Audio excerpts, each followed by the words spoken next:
باوقار قوم کی طرح زندہ رہنا چاہتے ہیں تو اپنی روایت کو نہ بھولیں۔ اسلام تلوار کے زور سے پھیلا تھا یا نہیں، لیکن اسلام کے تحفظ کے لیے تلوار کو ضروری سمجھتا ہوں۔ جس قوم کے نوجوان بیدار ہو جائیں اس قوم کو کوئی شکست نہیں دے سکتا۔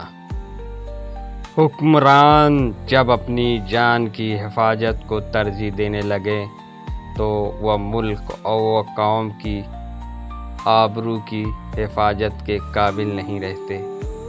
مسلمان کی تلوار جب عورت کا سایہ پڑ جاتا ہے تو یہ لوہے کا بیکار ٹکڑا بن کے رہ جاتی ہے۔ حالات جنگ میں جب کوئی اپنی فوج اور ملک کے خلاف بولتا ہے تو وہ غدار ہے، اور غدار کو دشمن سے پہلے مارنا چاہیے۔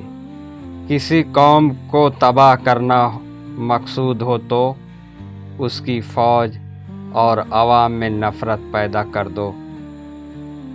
جہاں روٹی مزدور کی تنخواہ سے مہنگی ہو جائے وہاں دو چیزیں سستی ہو جاتی ہیں: عورت کی عزت اور مرد کی غیرت۔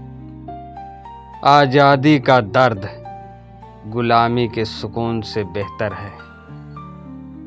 زندگی ضرورت کے مطابق گزارو، خواہش کے مطابق نہیں۔ تمہیں یہ اصول قرآن پاک نے دیا ہے کہ جنگ ہو تو لڑو اور نہ ہو تو جنگ کی تیاری۔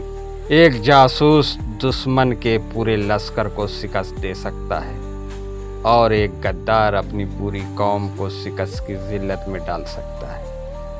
اگر کسی قوم کو جڑ سے اکھاڑ پھینکنا ہو تو ان کی عوام میں نفرت کے بیج بو دو، قوم خود بخود تباہ ہو جائے گی۔ میری تلوار کو میرے ساتھ دفن کرنا، کیونکہ روز محشر میرے لیے اچھی گواہی دے گی۔ اپنا حق حاصل کرنے کے لیے طاقتور ہونا لازم نہیں، غیرت مند ہونا لازم ہے۔ قوم کی مظلوم بیٹیوں کو بھول جانے والوں کی قسمت میں صرف کفارہ کی غلامی ہی آتی ہے۔ دشمن سے پہلے غدار کو قتل کرنا ضروری ہے۔ میں یہاں رہتا ہوں، میں یہیں مروں گا، یہ میری خواہش ہے، یہ میری انتہا ہے، یہ میری قوم ہے، اسے بچانے کے لیے میں اپنی جان دے دوں گا۔ شیر کو کوئی فرق نہیں پڑتا کہ ایک گیدڑ کیا سوچتا ہے۔ میں اپنے نوجوان کو رسول اللہ صلی اللہ علیہ وسلم کی یہ حدیث مبارکہ یاد کروانا چاہتا ہوں کہ اپنے آپ کو پہچان لو کہ تم کون ہو اور کیا ہو، اور اپنے دشمن کو بھی اچھی طرح سے جان لو، وہ کون ہے اور کیا ہے، تمہارے متعلق وہ کیا ارادہ رکھتے ہیں۔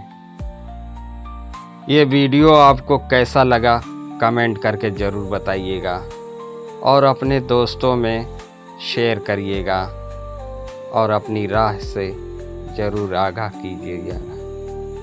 آپ جہاں ہوں سلامت ہوں گے۔